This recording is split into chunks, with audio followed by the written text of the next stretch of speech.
जय हिंद साथियों, मैं विकास कुमार आप सभी का अपना YouTube चैनल में हार्दिक स्वागत करता हूं। साथी, मैं आशा करता हूं आपकी तैयारी बहुत जबरदस्त और बहुत बढ़िया चल रही होगी। साथी, अब दिन रात एक कर दीजिए और मैं आपके सामने प्रिय अंकित सर जी के दिए हुए मॉक टेस्ट का आज इस सीरीज का 12वां टेस्ट है। और साथी, जिस किसी ने पिछली वीडियो नहीं देखी हो कृपया कर उन्हें ध्यान से देख लें। और साथ ही आज मैं फिर एक और बार बता देता हूं, हिंदी के 37 प्रश्न और जीएस के 38 प्रश्न लेकर आया हूं। और साथ ही अपना स्कोर जरूर बताना, हिंदी में कितना स्कोर रहा और जीएस में कितना स्कोर रहा। कभी गलती नहीं करनी है साथी। बिना समय गवाए मैं चलता हूं अपने प्रश्नों की तरफ। ठीक है साथी।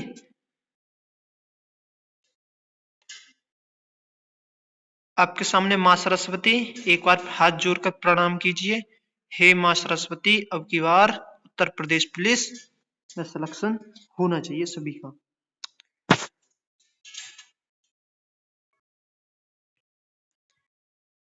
आपके सामने प्रश्न पहला। साथ ही मैं आपको फिर से एक और बात बताऊं, आज मैं क्वेश्चन विद मैप और विद इमेज के साथ लेकर आया हूं। प्रश्न और पूरी वीडियो अंत तक देखना। अगर पसंद आए तो लाइक करना। अगर हमारे चैनल पर नए हो तो चैनल को सब्सक्राइब करना। आपके सामने प्रश्न नंबर 1। रसिक प्रिया ग्रंथ के रचनाकार कौन है? इस प्रश्न का ठीक जवाब क्या होगा? क्या मतीराम होगा? नहीं। क्या भूषण होगा? नहीं। क्या पद्माकर होगा? नहीं। तो ठीक जवाब क्या होगा? ऑप्शन सी, यानी कि केशव दास। गलती नहीं करनी है साथी। अगर मैं आपसे पूछूं, मुझे एक और बता दीजिए, केशव दास की रचना क्या रामचंद्रिका है? हाँ जी साथी, रामचंद्रिका है। कभी गलती नहीं करनी है। क्या कवि प्रिया है? हाँ जी। एक और आप बता दीजिए, यानी कि छंद क्या होती है? छंद माला। कभी गलत नहीं करना है साथी आपको। चलते हैं अगले प्रश्न की तरफ। गुरु के समीप रहने वाले विद्यार्थी विद्यार्थी के लिए एक शब्द बताइए। क्या वज्र वटुक कहते हैं? नहीं। अंतःपुर कहते हैं? नहीं साथी। ब्रह्मचारी? नहीं। तो ठीक जवाब होगा ऑप्शन बी, यानी कि अंतेवासी। कभी गलती नहीं करनी है। प्रश्न नंबर 3 आपके सामने। हिंदी साहित्य के लिए किसे प्रथम व्यास सम्मान दिया था? क्या रामविलास शर्मा जी को? क्या रामचंद्र शुक्ल जी को? नहीं। या राम कुमार वर्मा जी को? नहीं। महादेव वर्मा जी को? नहीं साथी। क्या किसको मिला था? यानी कि रामविलास शर्मा जी को। ठीक है, किसको मिला था? रामविलास शर्मा जी को। आपको कभी गलती नहीं करनी है। अब साथी मुझे बता दीजिए, क्या ठीक है किसको मिला था? यानी कि इनको मिला था। मैं इसका पेन चेंज कर देता हूं। किस यानी कि भारत के प्राचीन, यानी कि भारत के प्राचीन भारत के प्राचीन आगे को बताइए क्या है? बता दीजिए ना साथी। कौन सी, यानी कि भारत के प्राचीन यानी कि कौन सी रचना है? परिवार और हिंदी। परिवार और हिंदी। कभी गलती नहीं करनी है साथी। चलते हैं अपने प्रश्न की तरफ। प्रश्न नंबर 1। अब मुझे बताइए साथी, कब मिला था इन्हें? यानी कि उन्हें 1991 में मिला था व्यास सम्मान। विद्वान व्यक्ति पूज्य होते हैं, प्रयुक्त में विशेषण कौन सा है? सार्वनामिक विशेषण है। क्या हमारा संख्यावाचक विशेषण है? नहीं। क्या परिमाण बोधक? तो ठीक जवाब क्या होगा? Option C. कभी गलती नहीं करनी है। ठीक। प्रश्न नंबर 5। इनमें से कौन सा व्यंजन दंत्य ध्वनि से बोला श बोला जाता है? नहीं साथी। क्या पै बोला जाता है? नहीं, ये तो ओष्ठ से बोला जाता है। क्या बोला जाता है? नहीं, ये तो कंठ से बोला जाता है। तो ठीक जवाब क्या होगा? ऑप्शन बी, यानी कि तय, यानी कि तय वर्ग पूरा। और छह फिर किससे बोला जाएगा? च चम्मच, छह छाता, जय झाज, यानी कि यानी कि कै कबूतर, ख खरगोश, गय गमला, च छ जय, यानी कि ये तो उससे बोला जाएगा तालु से। प्रश्न नंबर 6 आपके सामने, इनमें से शुद्ध वाक्य का चयन करें। भारत में अनेक बोली हैं। भारत में अनेकों, ये तो नहीं होगा, अनेकों कोई शब्द नहीं होता। भारत में अनेक बोलियां हैं और भारत में अनेकों, ये नहीं होगा। तो साथी ए होगा या सी होगा? भारत में अनेक बोली हैं या भारत में अनेक बोलियां हैं? तो इसका ठीक जवाब क्या होगा? ऑप्शन सी, बी ए नहीं होगा, है क्या होगा? सी। कभी गलती नहीं करनी है साथी। प्रश्न नंबर 7, यानी कि सापेक्ष शब्द का विलोम कौन सा होगा? सापेक्ष का निष्पक्ष होगा क्या? असापेक्ष होगा क्या? क्या होगा? क्या आपेक्ष होगा? तो ठीक जवाब होगा यानी कि ऑप्शन ए, निरपेक्ष। ठीक है, कभी गलती नहीं करनी है साथी। प्रश्न नंबर 8, इनमें से अरविंद शब्द का पर्यायवाची कौन सा है? कौन सा है अरविंद शब्द का पर्यायवाची? क्या केवड़ा है? क्या ये है? क्या गुलाब है? तो इस प्रश्न का ठीक जवाब क्या होगा? अरविंद किसको कहते हैं साथी? अरविंद तो हम कमल को कहते हैं, पुंडरीक भी कमल को कहते हैं, और जी जलज भी कमल को कहते हैं, और पंकज भी कमल को कहते हैं। कभी गलती नहीं करनी है साथी। यानी कि संचारी भावों की संख्या कितनी है? क्या 30 है? क्या 32 है? क्या 31 है? कितनी है साथी? ऑप्शन ए, यानी कि कितनी है? 33। कभी गलती नहीं करनी है। प्रश्न नंबर 10, किवाड़ शब्द निम्न में से क्या है? तद्भव है? क्या तत्सम है? क्या देशज है? साथी नहीं देशज होगा, नहीं तत्सम होगा, तो फिर क्या होगा? तद्भव होगा। क्या होगा? तद्भव होगा। तो मुझे इसका क्या बता दीजिए? तत्सम बता दीजिए साथी। तत्सम तो क्या होता है? केवट होता है। क्या होता है? केवट नहीं साथी, कपाट होता है। कपाट, मैं बताऊं केवट, मैं गलती से बोल दिया केवट, कपाट होता है साथी। उच्चारण देख लिए, उच्चारण जो मैंने आपको बताया था, तय वर्ग का उच्चारण कहां से होता है? दंत से होता है। जो आपको ये दिख रहा है ना साथी, दंत, यानी कि जो हिस्सा ये जो दिख रहा है, ये मैं इस बार पेन ले लेता हूं। हाँ, जो ये दांत वाला हिस्सा देखा, यानी पूरा दंत वर्ष के बोला जाता है ये। ठीक है, कभी गलती नहीं करनी है। अगर तालु से बोले तो हमारा क्या बोला जाता है? तालु से हमारा तब पूरा च वर्ग बोला जाता है।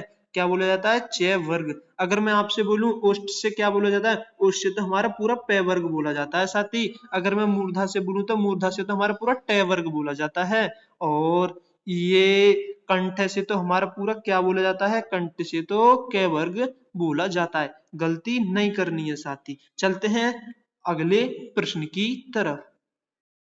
अगर साथी इससे स्पष्ट हो जाए तो इससे देख लेना, इसका स्क्रीनशॉट ले लेना। ये देख लो, ये हमारा क्या है? ये वाला मूर्धा, ये तालु, और ये दांत, ये कंठ, और ये जो दिख रहा है ये कंठ है, और ये जो ये हमारे दांत है। कभी गलती नहीं करनी है साथी, है ना। ट वर्ग ट ठ ड ढ ड ढ ढ, स्वर री और ऊष्म व्यंजन श। कभी गलती नहीं करनी है। प्रश्न नंबर आपके सामने 11, इनमें से हिंदुस्तानी भाषा का रूप कौन सा है? क्या संस्कृत निष्ठ है? क्या व्रज अवधि का मिश्रित रूप है? क्या क्या हिंदी उर्दू मिश्रित का, या दक्षिण हिंदी का? नहीं तो साथी क्या होगा? ठीक जवाब हिंदी उर्दू मिश्रित है। कभी गलती नहीं करनी है। अगला प्रश्न साथी आपके सामने, झरना ग्रंथ के रचनाकार कौन है? निराला जी हैं? नहीं साथी। क्या जयशंकर प्रसाद हैं? तो महादेवी वर्मा जी हैं? महादेवी वर्मा जी तो किसकी हैं? किसकी हैं बताइए? अतीत के चलचित्र, स्मृति की रेखाएं, यामा हुई, उनकी निहार हुई, सुमित्रा नंदन पंत? नहीं साथी, तो ठीक जवाब क्या होगा? यानी कि जयशंकर प्रसाद। जयशंकर प्रसाद की एक आप बता दीजिए, मैं बता देता हूँ, यानी कि झरना। एक आप बता दीजिए। का कायामनी होता है? कामायनी जो होता है। मुझे बता दीजिए साथी, जयशंकर प्रसाद का अधूरी कृति कौन सी है? अधूरा क्या है? मुझे बताना है आपको। क्या है साथी? क्या इरावती है? हाँ जी साथी, इरावती है। प्रश्न नंबर 13, निम्न वर्ण निम्न वर्ण वर्ग का उच्चारण स्थान कहां से होता है? कंठ तालु, यानी कि कंठ तालु को बताने के है का होता है? नहीं साथी, है का तो कंठ से होता है। ओ का होता है? नहीं साथी। का छ का होता? नहीं। तो फिर ठीक जवाब का होगा ऑप्शन बी, यानी कि ए। अब ये कैसे बनता है? ए धन ई से मिलकर बनता है। ए बनता है। यानी कि इसका यानी कि ये तो बोला जाएगा हमारे कंठ से और ये बोला जाएगा तालु से। इन दोनों को मिलाकर किससे क्या बनता है? वैसे तो साथी हमारा छोटा ए बनता है। अगर इसकी बात करूं तो ये फिर बड़ा ए कैसे बनेगा? ए धन, मैं दूसरा पेन ले लेता हूं, ए धन ए से, तो ये बड़ा ओ बनेगा। ठीक है, कभी गलती नहीं करनी। जिसके ऊपर एक मात्रा वो दो मात्रा वाला होता है, जिसके ऊपर एक भी नहीं वो एक मात्रा वाला होता है। ठीक है, अपने प्रश्न 14 की तरफ। इनमें से कौन सा शब्द आग का पर्यायवाची नहीं है? क्या अनल कहते हैं? हाँ जी। कृषाणु कहते हैं? हाँ जी। पावक कहते हैं? हाँ जी। तो ये किसका है फिर? ये तो व्योम। आप बता दीजिए किसका है? व्योम तो साथी आकाश का होता है। कभी गलती नहीं करनी है। प्रश्न नंबर 15, पहाड़ पर लालटेन किसकी रचना है? पहाड़ पर लालटेन केदारनाथ सिंह की? नहीं। आलोक धनवा की? नहीं। शिव प्रसाद की? नहीं। तो ठीक जवाब होगा मंगलेश डबल रोल। अगर हमें पहाड़ पर लालटेन लेकर जाना है तो हम किसको देखेंगे? हम डबल रोल देखेंगे। हमारा डबल रोल कहाँ खो गया? कभी गलत नहीं करना साथी। चलते हैं अगले प्रश्न की तरफ। मुझे बताइए नारियल का तत्सम क्या है? नारिकेला? नहीं साथी। क्या है फिर?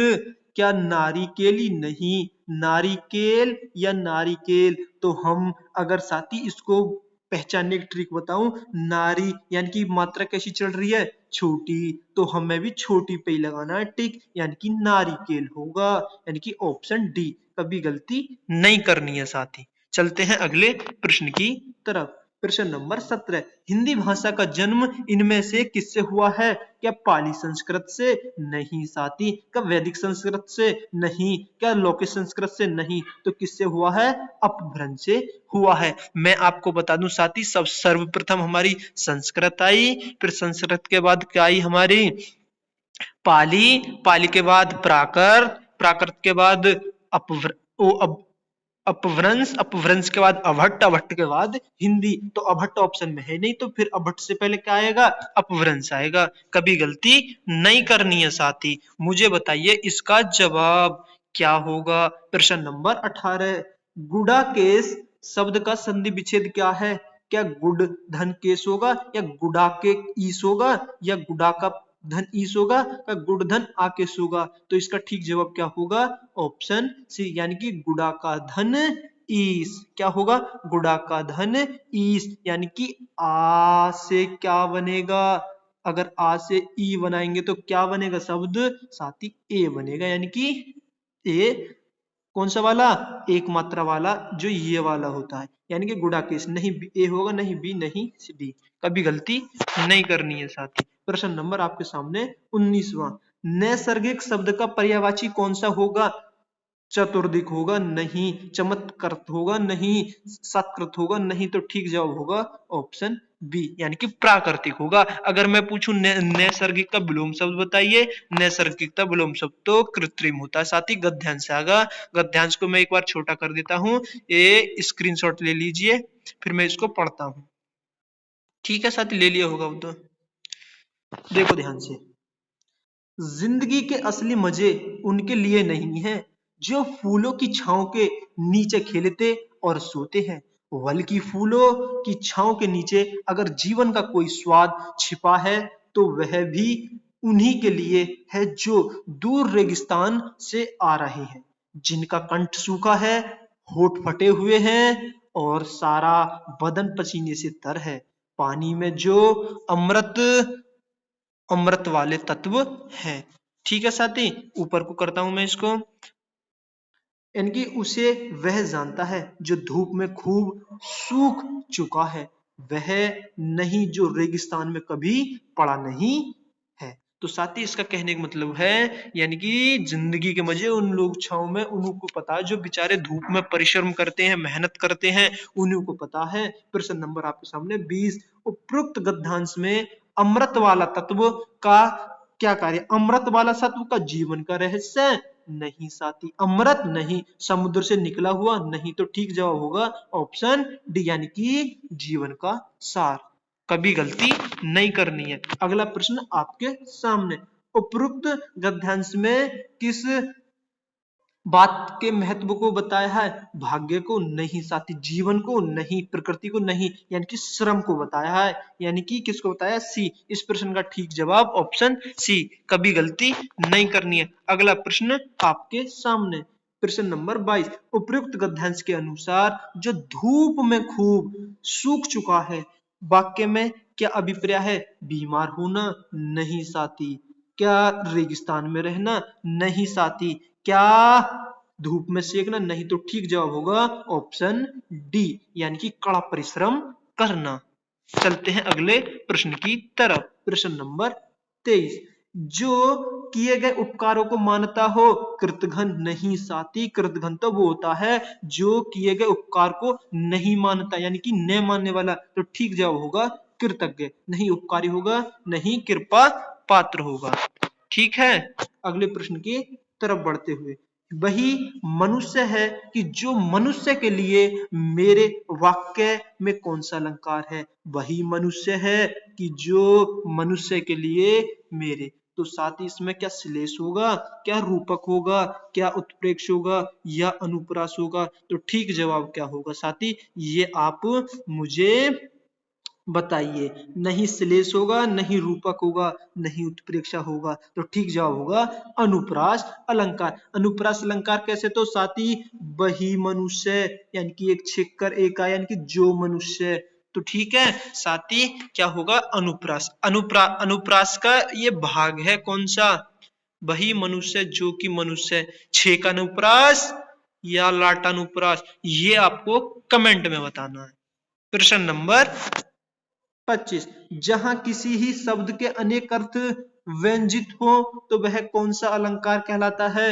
यमक अलंकार। यानी कि जहां एक ही शब्द के अनेक अर्थ हो, साथ ही यमक तो अलग अलग स्थिति में एक से शब्द आते हैं, उनका अर्थ अलग अलग होता है। जैसे काली घटा का घमंड घटा, सजना है मुझे सजना के लिए, ये तो होंगे यमक। वक्रोक्ति नहीं होगा, रूपक नहीं होगा। रूपक बोले तो चरण कमल बंदो हरि राई। तो फिर ठीक जवाब होगा ऑप्शन क्या? डी, यानी कि सलेश। जैसे कि रहीमन पानी राखिए, बिन पानी सब सून, और पानी गए न उबरे, मोती मानस चून। यानी कि इस पानी का अर्थ है, यानी कि एक जगह पानी को क्या बताया है? पांच चमक। एक जगह पानी को क्या बताया है साथी? इज्जत। और एक जगह पानी को क्या बताया है? जल। कभी गलती नहीं करनी है। प्रश्न 26 आपके सामने, इनमें से हिरण्य का पर्यायवाची कौन सा है? क्या कुरंग है? नहीं। क्या केसरी है? केसरी तो साथी शेर को कहते हैं। सारंग है? नहीं। तो ठीक जवाब होगा ऑप्शन बी, यानी कि कंचन। कभी गलती नहीं करनी है साथी। अगले प्रश्न की तरफ, क्या मुझे बताइए, हिरण्य के अन्य पर्यायवाची? क्या सोना कहते हैं? हाँ जी। कुंदन कहते हैं? हाँ जी साथी, कुंदन भी कहते हैं। और क्या स्वर्ण कहते हैं? हाँ, स्वर्ण भी कहते हैं, यानी कि सोना, स्वर्ण। प्रश्न नंबर 27। संयोग का विलोम कौन सा होगा? दुर्योग होगा? नहीं। कुयोग होगा? नहीं। का सहयोग होगा? नहीं। विलोम की बात चल रही है तब वियोग होगा। आपने खूब अच्छे से पढ़ा होगा, श्रृंगार रस के दो भाग में बटा है, यानी कि ब्रूक श्रृंगार रस और संयोग श्रृंगार रस। संयोग में मिलन की बात होती है और वियोग में बिछड़ने की बात होती है। तो संयोग का उल्टा वियोग। कभी गलती नहीं करनी है साथी। प्रश्न नंबर आपके सामने 28। थोड़ा सा साथी धुंधला चमक रहा है, एडजस्ट करना। चिकना घड़ा होना, क्या लिख रहा है साथी? चिकना घड़ा होना। मुहावरे का अर्थ क्या है? समृद्ध होना? नहीं। निर्लज होना? क्या चिकना चुपड़ा होना? नहीं। का मधुरभाषी होना? तो ठीक जवाब होगा ऑप्शन बी, यानी कि चिकना घड़ा होना और निर्लज होना। तो मुझे बताइए साथी, अधगल अधगल अधजल गगरी छलकत जाए, इसका क्या होगा? हवन में जलाने वाली लकड़ी के लिए एक शब्द बताइए। क्या वन काष्ठ? नहीं। का शुष्क काष्ठ? नहीं। का हवन सामग्री? नहीं। तो ठीक जवाब यानी कि समीदा। हवन में जलाने वाली आग यानी कि लकड़ी समीदा। मुझे बताइए साथी, अगर समुद्र में लगने वाली आग को क्या कहेंगे? बताइए क्या कहेंगे? बड़वाग नल कहेंगे साथी। क्या कहेंगे? बड़वा बड़वा बड़वाग्नल। ठीक है। अगर मैं कहूँ आपसे पेट में लगने वाली आग, उसको क्या कहेंगे? अरे पेट में लगने वाली आग को तो जठराग्नि बोलेंगे। क्या बोलेंगे साथी? जठराग्नि। अगर मैं बोलूँ तो मुझे बताइए किसमें? और जंगल में लगने वाली आग को क्या कहेंगे साथी? ये बड़वाग्नल मैंने समुद्र में बताई है। समुद्र में लगने वाली आग बड़वाग्नल, अगर जंगल में लगने वाली आग होती है दावाग्नल। ठीक है ना? दावा दावाग्नल। ठीक है, कभी गलती नहीं करनी है। चलते हैं अगले प्रश्न की तरफ। प्रश्न नंबर 30। इनमें से कौन सा शब्द तत्सम है? अग्र है क्या? आंख? आंख तो नहीं, आंख का तो चक्षु होता है। तत्सम आज नहीं, आग नहीं, तो ठीक जवाब होगा ऑप्शन ए, अग्र। अग्र होता है। ठीक है ना? अग्र। कभी गलती नहीं करनी है साथी। अग्र को बोले तो इसका क्या होता है? आगे होता है, तद्भव। प्रश्न नंबर 31। इनमें से कौन से शब्द की वर्तनी सही है? ऐतिहासिक नहीं, ऐतिहासिक नहीं, ऐतिहासिक नहीं, तो ठीक जवाब होगा ऐतिहासिक। कभी गलती नहीं करनी है आपको। प्रश्न नंबर 32। यथार्थ शब्द का विलोम कौन सा होगा? कृत्रिम होगा? कृत्रिम तो साथी, कृत्रिम का तो नैसर्गिक होता है। अनुचित होगा? उचित का तो अनिच होता है। ये तो एक दूसरे का अपोजिट है, तो ठीक जवाब क्या होगा? आदर्श होगा। ठीक है, क्या होगा? आदर्श। प्रश्न नंबर आपके सामने कौन सा? 33। इनमें से दुख का पर्यायवाची कौन सा नहीं है साथी? नहीं बताना है। कौन सा नहीं है? तो बताइए कौन सा नहीं है? बताइए कौन सा नहीं है? तो क्लेश है, हाँ जी होता है। कष्ट होता है, हाँ जी होता है। पीड़ा होती है, हाँ जी। तो ठीक जवाब क्या होगा? बी, यानी कि मोक्ष नहीं होता। प्रश्न नंबर आपके सामने अगला। प्रश्न नंबर 34। वह श्रेष्ठ उपासक है, वाक्य में प्रयुक्त विशेष से बताना। विशेष से क्या श्रेष्ठ बोलेंगे? नहीं साथी, तो श्रेष्ठ तो विशेषण हो जाएगा। है बोलेंगे नहीं, ये तो क्रिया हो जाएगी। वह नहीं साथी, तो सर्वनाम हो जाएगा। तो ठीक आंसर ऑप्शन ए, उपासक बोलेंगे। क्या पूछा? विशेष से पूछा है, विशेष से। ठीक है, कभी गलती नहीं करनी है साथी। चलते हैं अगले प्रश्न की तरफ। प्रश्न नंबर 35। जैद्रवध ग्रंथ के रत्नाकार कौन है? क्या मैथिल शरण गुप्त है? क्या सुमित्रा नंदन पंत? नहीं जी। राम राम राम नरेश त्रिपाठी? नहीं। निराला? नहीं। तो ठीक जवाब होगा ऑप्शन ए, यानी कि मैथिली शरण गुप्त। मैं साथी पूछूं, मैथिल शरण गुप्त की एक रचना मुझे बता दीजिए। क्या साकेत होता है? हाँ जी, साकेत होता है। क्या पंचवटी होता है? हाँ जी, पंच वटी होता है। मुझे बता दीजिए साथी, क्या हमारा, एक और बता दीजिए। जयद्रथ तो बोला है, साकेत मैंने बता दिया, पंचवटी मैंने बता दिया, एक और मुझे बता दीजिए आप, क्या होता है? जल्दी से बताएं साथी। क्या यशोधरा होता है? हाँ जी साथी, यशोधरा भी होता है। क्या कभी गलती नहीं करनी है साथी। क्या, एक और बता दीजिए, नहुस होता है? नहुस, हाँ जी, ये भी होता है। चलते हैं अगले प्रश्न की तरफ। प्रश्न नंबर 36। किनके नाम अधिकतर स्त्रीलिंग होते? सागरों के? नहीं साथी। वृक्षों के? नहीं। फलों के? नहीं। तो ठीक जवाब, यानी कि बोलियां बोली गई तो बोलियों के नाम होते हैं। जैसे बोल दो हिंदी बोली, कन्नड़ बोली, मलयालम बोली। तो ठीक जवाब क्या होगा इस प्रश्न का? बताइए किस शब्द में उपसर्ग नहीं है?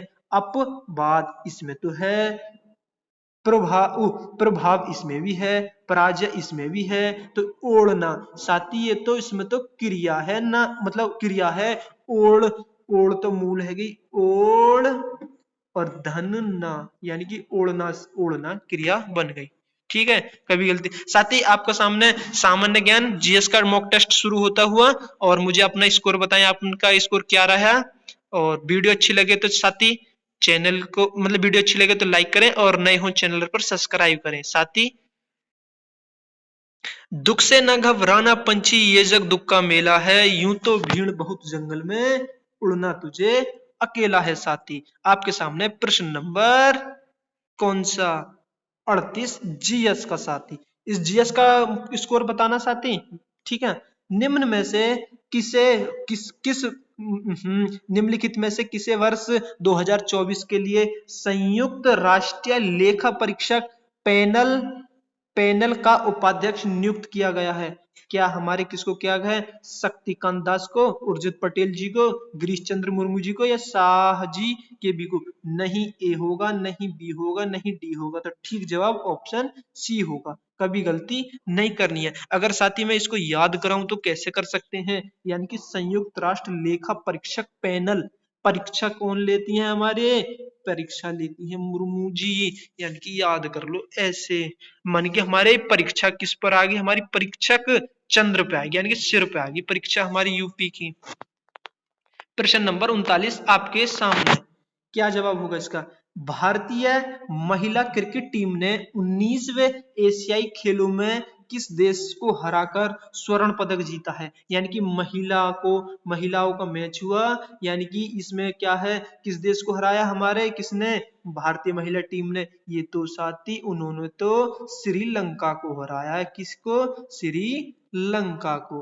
कभी गलती नहीं करनी है साथी। किसको हराया है? श्रीलंका को। ये साथी प्रश्न आने वाला है, ये मतलब एक प्रश्न है, यहाँ से मैं दिखा दूं इसको, इस इमेज को ध्यान से देख लेना, मैं बताऊंगा ये किससे संबंधित है। पहले प्रश्न में दिखा देता हूं आपके सामने। किसको हराया साथी? इस प्रश्न का पहले ठीक जवाब होगा ऑप्शन डी। प्रश्न नंबर 40 आपके सामने।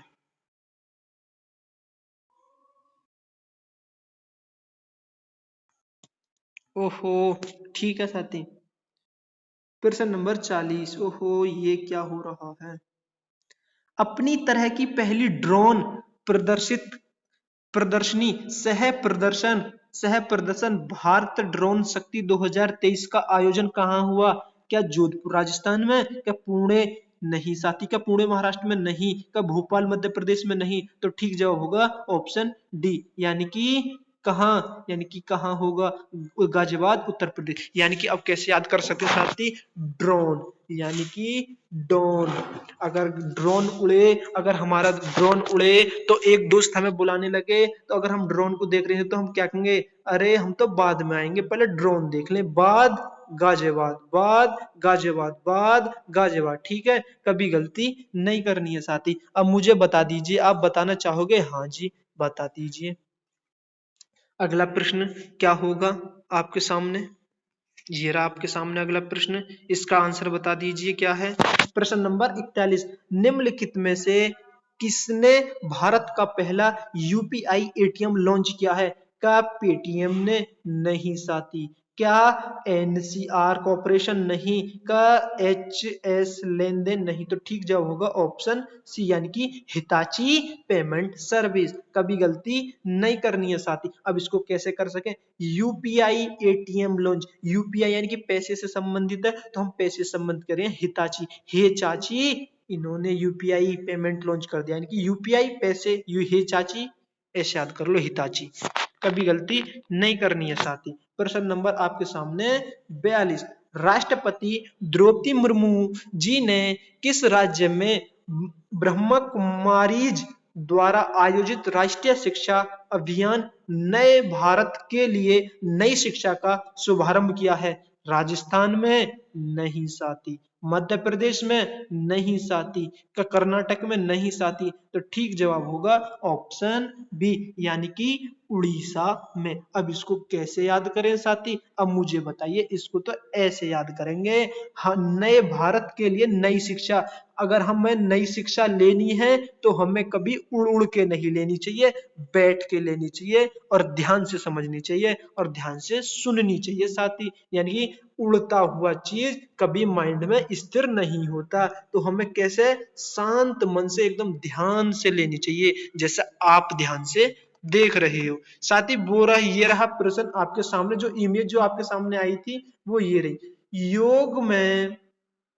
योग में भुजंग आसन किस मुद्रा को दर्शाता है? टिड्डी को? नहीं साथी। मेंढक को? नहीं साथी। मछली को? नहीं। तो ठीक जवाब होगा ऑप्शन सी, यानी कि भुजंग।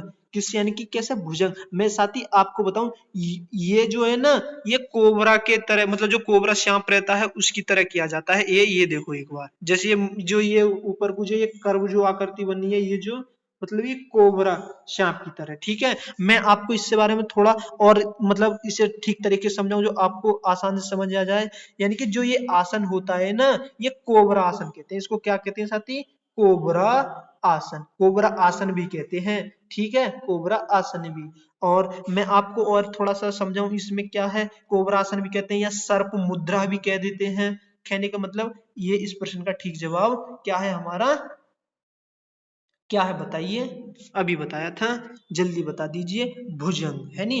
कभी गलती नहीं करनी है साथी। इसको हम फन की मुद्रा में भी कह देते हैं। फन यानी कि सबसे मिलते जुलते सांप श्याम। जो ये कर्व जो बनेगा यानी कि श्याम हमारा ऐसे तो रहता है, कैसे रहता है मैं आपको बना के दिखा देता हूँ। दूसरा कलर लेके, यानी कि कैसे रहता है श्याम, ऐसे रहता है। तो ये ऐसी तो बनी है कर्व, जो ऐसी बनने का है। ठीक है साथी, चलते हैं अपने अगले प्रश्न की तरफ। भुजंग, ये ऑप्शन है प्रश्न नंबर, ओहो ये क्या ये कितना बड़ा प्रश्न। हाँ ठीक है, प्रश्न नंबर 44। किस संगठन द्वारा एक पहल रिस्कलिंग क्रांति की शुरुआत की गई थी? विश्व आर्थिक मंच? नहीं साथी। व्यापार व्यापार एवं विकास पर संयुक्त राष्ट्र सम्मेलन? क्या साथी? का व्यापार संगठन? क्या साथी? क्या विश्व आर्थिक मंच?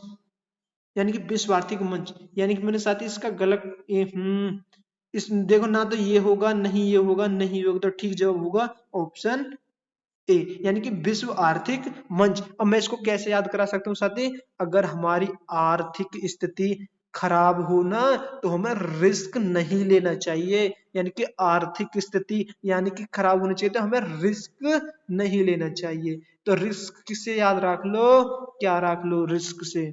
रिस्क किससे? तो याद रख लो साथी, रिस्क लिंक। ठीक है, कभी गलती नहीं करनी। ओहो, कभी गलती नहीं करनी है। Risk link. अगला प्रश्न आपके सामने है। प्रश्न नंबर 45। भारतीय वन्यजीव संरक्षण अधिनियम कब लागू हुआ? ये तो आपको जरूर पता होगा। नहीं ए होगा, नहीं बी होगा, नहीं डी होगा। तो ठीक जवाब कब होगा? 1972 में हुआ था। चलते हैं अगले प्रश्न की तरफ। प्रश्न नंबर 46। मुझे बताइए इस प्रश्न का ठीक क्या जवाब होगा? पुस्तक a century is not enough, यानी कि ये सेंचुरी इज नॉट एनफ क्या विराट कोहली जी की है? क्या साथी सचिन तेंदुलकर कीजिए? नहीं। तो क्या फिर डोनाल्ड जॉर्ज ब्रिटमैन की? नहीं। तो ठीक जवाब होगा यानी कि सौरभ गांगुली जी की। किसकी है ये? सौरभ गांगुली जी की।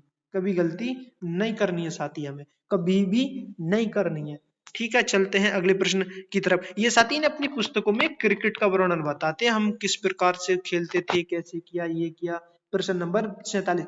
वियना शहर वोल्गा पे या डेनवर नदी के किनारे, राइन के या डोन के? नहीं राइन होगा, नहीं डोन होगा, नहीं ए वोल्गा होगा। तो ठीक जवाब क्या होगा? यानी कि डेन्यूब। तो क्या होगा? ऑप्शन बी, यानी कि डेन्यूब। कभी गलती नहीं करनी है साथी, कभी गलती नहीं करनी है। अब मुझे बता दीजिए राइन नदी के किनारे फिर स्थित कौन सा होगा? अरे राइन कालोन। कौन सा होगा? कालोन। लोन मत लेना भाई, लोन मत लेना कभी, कालोन। ठीक है, चलते हैं अगले प्रश्न की तरफ। प्रश्न नंबर 48। ऐतिहासिक भग्नावशेषों के लिए प्रसिद्ध हम्पी स्थित है? कर्नाटक, तमिलनाडु? नहीं। आंध्र प्रदेश? नहीं। महाराष्ट्र? नहीं। तो हम्पी कर्नाटक। अगर मैं इसको आपको हम्पी बताऊं, हम्पी कर्नाटक बताऊं, तो इसको यूनेस्को की दृष्टि में कब रखा गया था? बताइए, 1985 या 1986? अरे साथी 1986 में रखा गया। तो हम्पी जो कर्नाटक यानी कि यूनेस्को विश्व धरोहर में। कभी गलती नहीं करनी है साथी। ठीक है, चलते हैं अगले प्रश्न की तरफ। प्रश्न ये साथी मैं आपको बताऊं, ये हमारी कौन है? ये लक्ष्मी जी सिंह है, जो हमारी पहली महिला कमिश्नर ऑफिसर बनी है। ठीक है, मैं इनसे संबंधित क्वेश्चन आएगा। ठीक है, मैं अभी आपको बता दूं, देख लो इमेज को एक बार ध्यान से। प्रश्न नंबर 49। प्रसिद्ध कढ़ाई की कला गोटा का संबंध राज्य से? झारखंड से? नहीं। पश्चिम बंगाल से? नहीं। छत्तीसगढ़ से? नहीं। तो ठीक जवाब होगा ऑप्शन बी, यानी कि राजस्थान से। अब इसको कैसे याद करें? कढ़ाई बुनाई, कढ़ाई बुनाई कौन लोग करवाते हैं? राजा लोग करवाते हैं अपने कपड़ों पर, यानी कि कपड़ों पर, यानी कि प्रसिद्ध कढ़ाई कला घोटा, यानी कि घोटा, यानी कि अपने कपड़ों पर कढ़ाई करवाते हैं तो फिर उसमें बाद में क्या लगवाते हैं? घोटा लगवाते हैं साथी, घोटा। घोटा से याद रखो गोटा, गोटा, कभी गलती नहीं करनी है आपको। चलते हैं अगले प्रश्न की तरफ। ये साथी ये आ गया आपके सामने प्रश्न, ये रहा प्रश्न नंबर 50।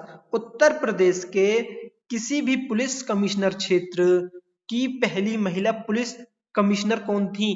नीना सिंह जी नहीं, वंदना सिंह जी नहीं, अलका सिंह जी नहीं, तो ठीक जवाब होगा ऑप्शन बी, यानी कि लक्ष्मी सिंह जी। और ये साथ ही इनकी जो ये बनी थी, ये प्रेजेंट मतलब ये कहाँ थी, मतलब किस जिले से है, मतलब किससे, मुझे बताइए किससे है ये? तो साथ ही इनकी नियुक्ति तो गौतम बुद्ध नगर में हुई थी। कहाँ हुई थी? गौतम बुद्ध नगर, यानी कि गौतम बुद्ध नगर पुलिस कमिश्नर क्षेत्र में। अगर मैं आपको फिर से इनका एक और इमेज दिखा देता हूँ, ये रही, देख लो ध्यान से साथी, ये है हमारी पहली गौतम बुद्ध नगर क्षेत्र के लिए लक्ष्मी सिंह जी आईपीएस ऑफिसर, यानी कि कमिश्नर।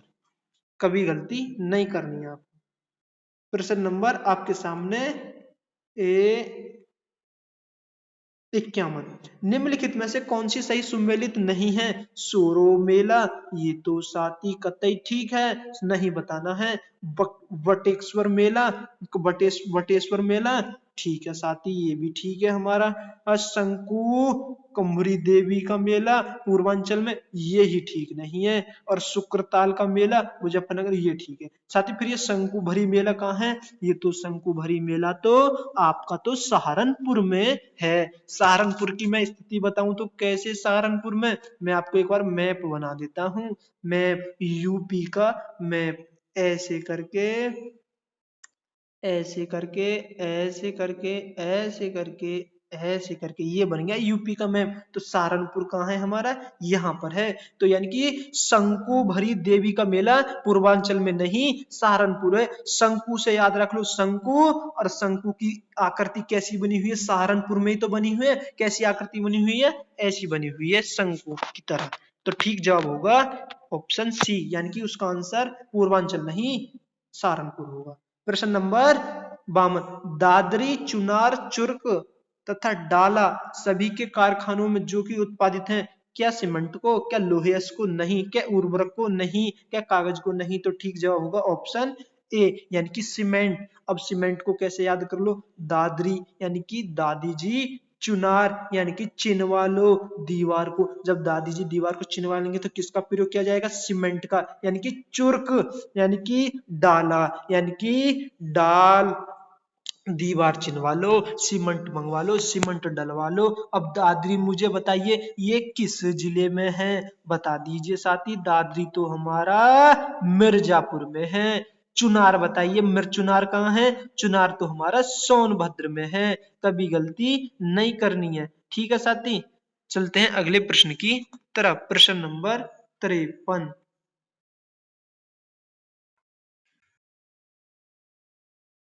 उत्तर प्रदेश का एकमात्र मुक्त विश्वविद्यालय जाना जाता है किस नाम से? वीर बहादुर सिंह मुक्त विश्वविद्यालय नहीं, राम मनोहर लोहिया मुक्त विश्वविद्यालय नहीं, दीनदयाल उपाध्याय मुक्त विश्वविद्यालय नहीं, तो ठीक जवाब होगा ऑप्शन सी, यानी कि राजश्री पुरुषोत्तम दास टंडन मुक्त विद्यालय। कभी गलती नहीं करनी है आपको। प्रश्न नंबर 54। लखनऊ जिले की सीमा निम्नलिखित में से किस जिले की सीमा को स्पर्श नहीं करती? किसको स्पर्श नहीं करती? बलिया को। साथ ही एक बार मैं फिर से बना देता हूं, ये दोबारा कर बनाता हूं दूसरा पेन लेकर।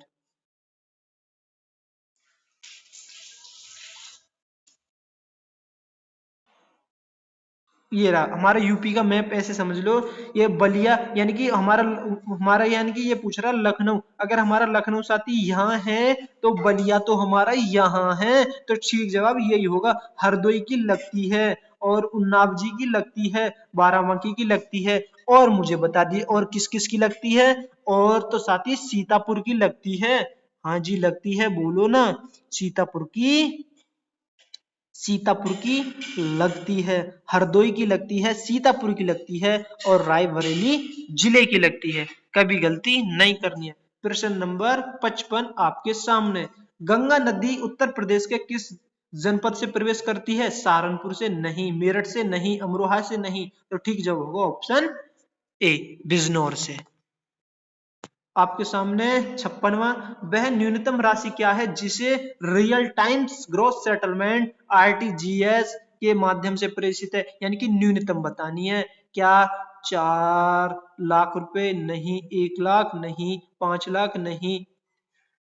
2 लाख? यानी कि 2 लाख और लिमिट कोई लिमिट नहीं, यानी कि न्यूनतम 2 लाख से साथ ही अगर 1 रुपया भी कम हो जाएगा ना तो भी नहीं डलेगा, यानी कि पूरे 2 लाख से ऊपर, यानी कि फिर कोई लिमिट नहीं है।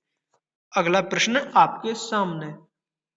माल और सेवाएं कर जीएसटी पर संसदीय संशोधन बिल को किस राज्य ने सर्वप्रथम अनुमोदित किया? यानी कि जीएसटी की सर्वप्रथम हमारा देश यानी कि फ्रांस 1954 में। अब भारत में कब आई थी जीएसटी? 1 जुलाई। कब आई थी? 1 जुलाई को आई थी, 1 जुलाई 2017 में। अब कौन सा देश था पहला? कौन सा राज्य था? क्या उत्तर प्रदेश था? नहीं। क्या महाराष्ट्र था? नहीं। क्या बिहार था? नहीं। तो कौन सा देश, कौन सा राज्य था? असम। ठीक है। और अंतिम था जम्मू कश्मीर। चलते हैं अगला प्रश्न, इसको मैं छोटा कर देता हूँ। ओहो ये कितना बड़ा है। ओ ये दो दो करके, साथ ही दो दो करके। चलो एक बार पढ़ लेते हैं। भारत के निम्नलिखित राज्य या राज्य संघ केंद्र शासित के समूह में कौन सा समूह पाकिस्तान से सीमा, यानी कि पाकिस्तान से सीमा जम्मू कश्मीर की लगती है? हाँ जी। हिमाचल प्रदेश की या पंजाब की, किसकी लगती है? हिमाचल प्रदेश की लगती है। मुझे बताइए लगती है या नहीं लगती? नहीं लगती साथी। पंजाब की? नहीं। राजस्थान की? नहीं। तो ठीक जवाब होगा, क्या होगा पहले एक बार पढ़ लेते हैं, इसको मैं ऊपर करता हूं। ये रहा आपके सामने, अभी मैं बताता हूँ, ये देखते हैं। यानी कि पाकिस्तान से किस किस की लगती है, मैं इसको बड़ा कर देता हूँ। पाकिस्तान, तो पाकिस्तान से तो हमारी गुजरात की लगती है, हाँ जी। राजस्थान की लगती है, हाँ जी। पंजाब की लगती है, हाँ जी। जम्मू कश्मीर की लगती है, हाँ जी। और लद्दाख की लगती है, हाँ जी। तो कितने जिले राज्यों की लगती है? 5 की, यानी कि 4 राज्य, 1 केंद्र शासित प्रदेश। तो 2 केंद्र शासित प्रदेश, 3 राज्य, यानी कि देखियो क्या है? जम्मू कश्मीर, हाँ जी है। लद्दाख है, हाँ जी। पंजाब है, हाँ जी। राजस्थान है, और हाँ जी गुजरात है। यानी कि 2 तो हुए केंद्र शासित प्रदेश और 3 हुए राज्य। तो टोटल कितने है गए? 5। कभी गलती नहीं करनी है साथी। देख ये रहा, जिस किसी को स्क्रीनशॉट लेना है वो ले सकते हैं ये। ठीक है। पूर्वी हमारा जिला पूछो तो पूर्वी तो हमारा कौन सा जिला है? पूर्वी तो हमारा अरुणाचल प्रदेश है। अगर पश्चिमी जिला पूछूं तो पश्चिमी तो हमारा गुजरात है। अगर उत्तरी जिला पूछूं तो ये तो या साथ ही लद्दाख और जम्मू कश्मीर तो केंद्र शासित प्रदेश है, पर उत्तरी कौन सा हुआ? हिमाचल प्रदेश। अगर दक्षिणी पूछो तो दक्षिणी कौन सा है? बताइए। दक्षिणी तो हमारा तमिलनाडु है।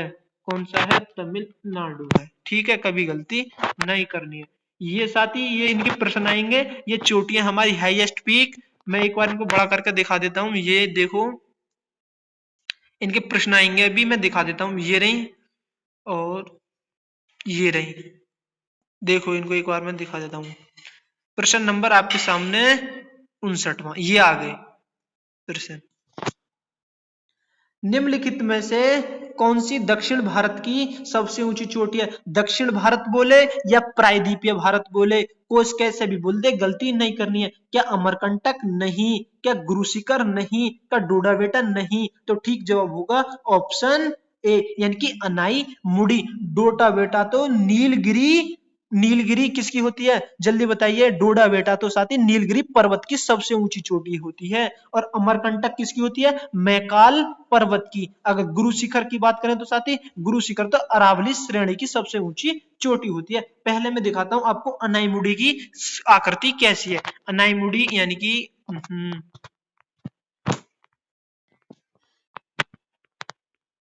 ये देखो ये रे साथी, यानी कि ये है, ये जो हमारी चोटी है ये हमारी अनाईमुड़ी, जो प्रायद्वीपीय भारत या दक्षिण भारत की सबसे ऊंची चोटी, यानी कि highest peak in western Ghats. तो ये देख लिया आपने। अब मैं बता दूं आपको कौन सी, डोडा बेटा। डोडा बेटा ये रही साथी, ये रही डोडा बेटा, जो हमारी नीलगिरी पर्वत की श्रेणी से है। ये जो हमारी सबसे ऊंची चोटी है डोडा बेटा। ठीक है, तुम्हें गलती नहीं करनी है। और ये क्या तो साथी, ये तो हमारी कहाँ की है? ये तो गुरु शिखर, गुरु शिखर अरावली पर्वत की। यानी कि ये रही गुरु शिखर। कभी गलती नहीं करनी है साथी।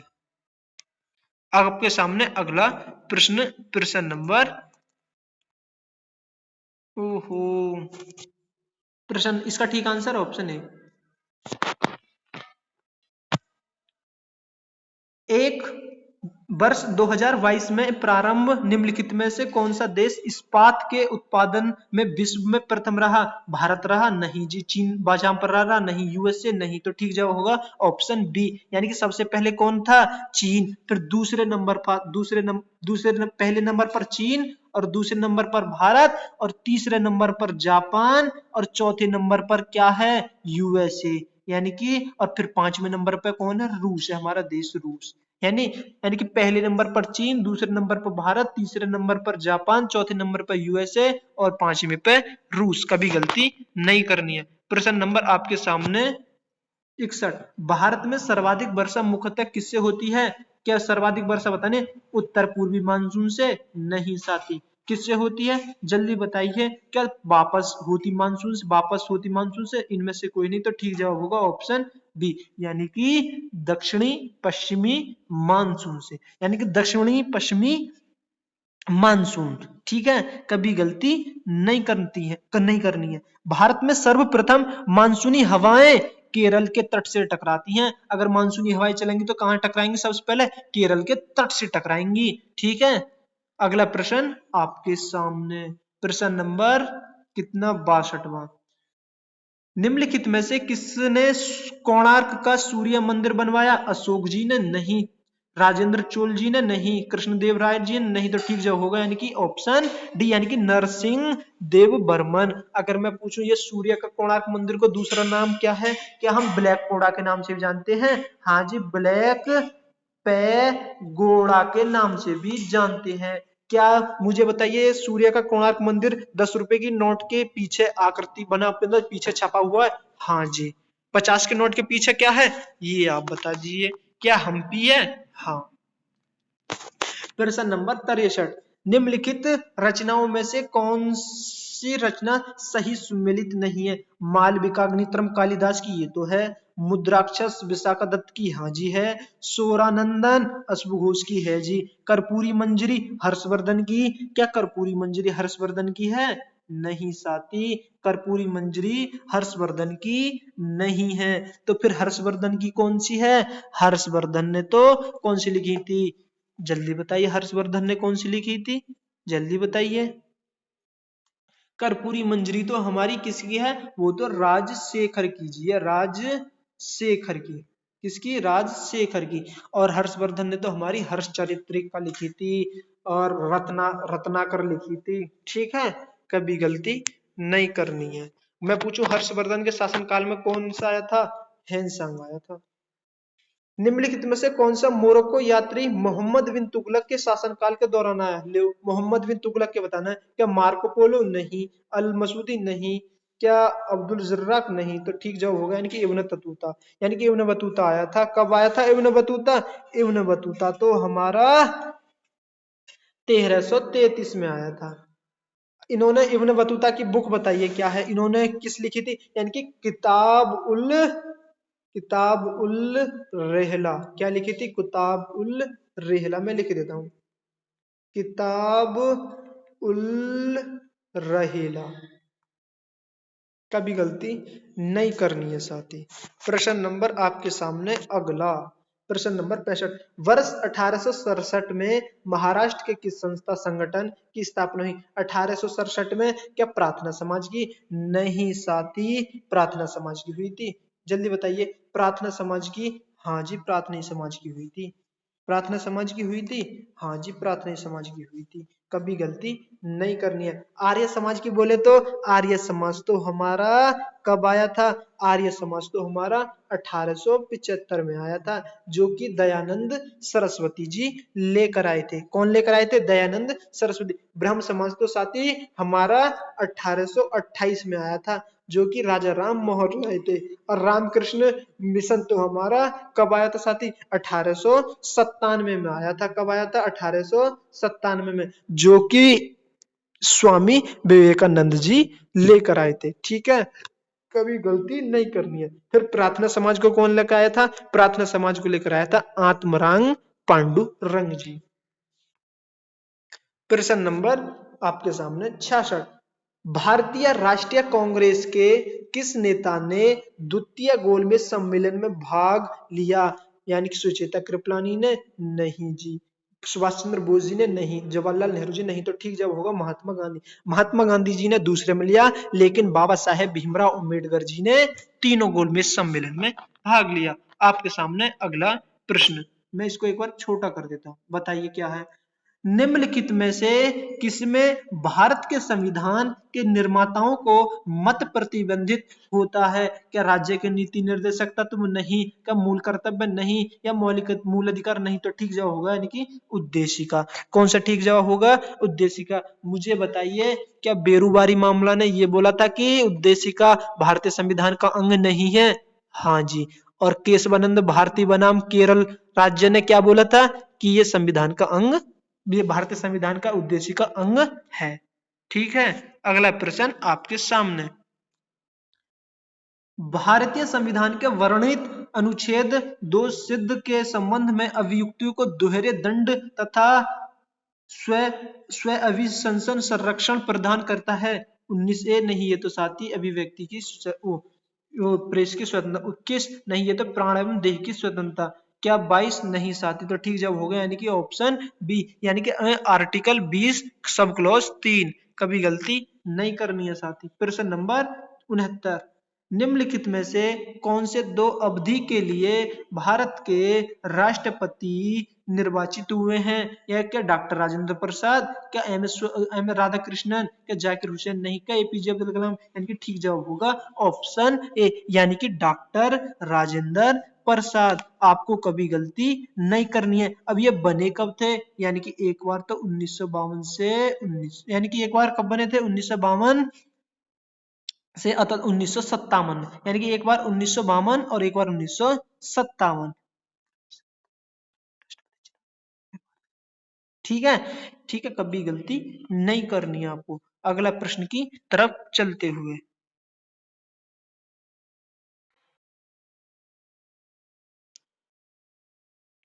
संविधान के निर्माण के बारे में विधि के सारवान प्रश्न से संबंधित बाद में विचार करने के लिए सर्वोच्च न्यायालय के न्यायाधीशों की न्यूनतम संख्या कितनी होनी चाहिए? 7 नहीं। 11 नहीं। क्या 9 नहीं। तो ठीक जवाब होगा ऑप्शन ए, यानी कि 5 होनी चाहिए। कभी गलती नहीं करनी है साथी। चलते हैं अगले प्रश्न की तरफ। प्रश्न नंबर 71। भारतीय संविधान में वर्णित निम्नलिखित में से कौन सा अनुच्छेद राज्यपाल को अध्यादेश जारी करने की शक्ति प्रदान करता है? क्या 211? नहीं साथी। 212? नहीं। 214? नहीं। तो ठीक जवाब होगा ऑप्शन सी, यानी कि 213। कभी गलती आपको नहीं करनी है। चलते हैं अगले प्रश्न की तरफ। निम्नलिखित में से कौन सा विषाणु वायरस जनित रोग है? क्या चिकन पॉक्स? क्या मलेरिया? मलेरिया तो बैक्टीरिया से होता है। जो इसका मलेरिया रोग करने के लिए सहायक कौन होता है? यानी कि कौन सा मच्छर होता है? मुझे बताइए कौन सा होता है? इस प्रश्न का क्या, यानी कि प्लाज्मोडियम नामक मच्छर के कारण मलेरिया, यानी काली खांसी? नहीं। ट्यूबरकुलोसिस? नहीं। तो ठीक जवाब होगा option chicken pox. Chicken pox. मैं आपसे पूछूं, मुझे बताइए जीवाणु द्वारा, क्या जीवाणु द्वारा हैजा होता है? हाँ जी साथी, हैजा होता है। मुझे बताइए जीवाणु द्वारा प्लेग होता है?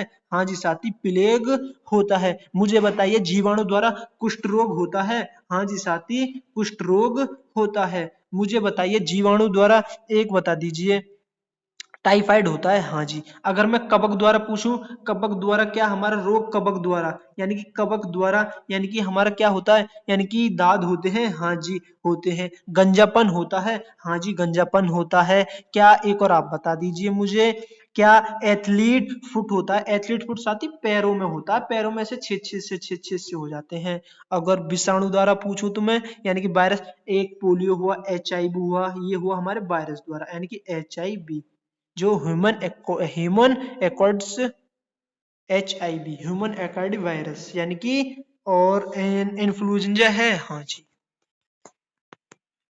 प्रश्न नंबर 73।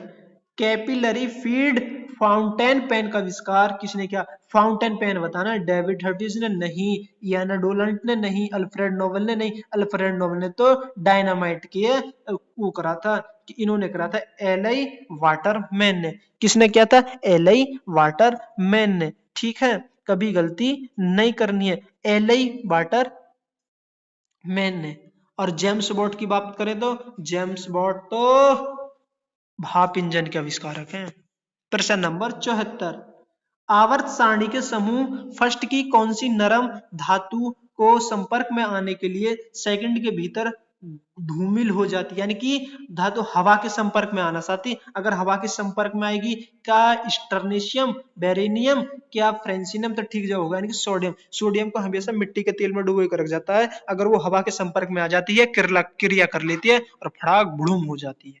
प्रश्न नंबर 75 आपके सामने, आखिरी और अंतिम एक क्वेश्चन होमवर्क आपके लिए मिलेगा, यानी कौन सा अम्ल अमावस्या प्रवेश करने वाले जीवाणुओं को नष्ट कर देता है? क्या नाइट्रिक अम्ल, क्या बोरिक अम्ल, क्या यूरिक अम्ल? ठीक जवाब होगा ऑप्शन सी, यानी कि हाइड्रोक्लोरिक अम्ल। अगर साथी वीडियो पसंद आए तो लाइक करें, अगर चैनल पर नए हो तो सब्सक्राइब करें, और साथ ही अपना कमेंट बॉक्स में स्कोर जरूर बताएं, आपका हिंदी में कितना रहा और जीएस में कितना रहा। आपको होमवर्क ये रहा, ये तो मैथ का अगर करना चाहते हैं तो साथी कर लो, इसका होमवर्क ये रहा आपके सामने। ये यानी कि अंकोराबाद मंदिर कहाँ है, क्या है, ये आपको जवाब बताना है कमेंट बॉक्स में। चलते हैं साथी, मिलते हैं अगली वीडियो में। जय हिंद, जय भारत। आज 12 प्रैक्टिस सेट करा दी है, 3 मात्र रह गए हैं, 3 को भी मैं आपको 16 तारीख से पहले पहले करा दूंगा। ठीक है साथी, जय हिंद, जय Bharat, love you, bye bye, take care.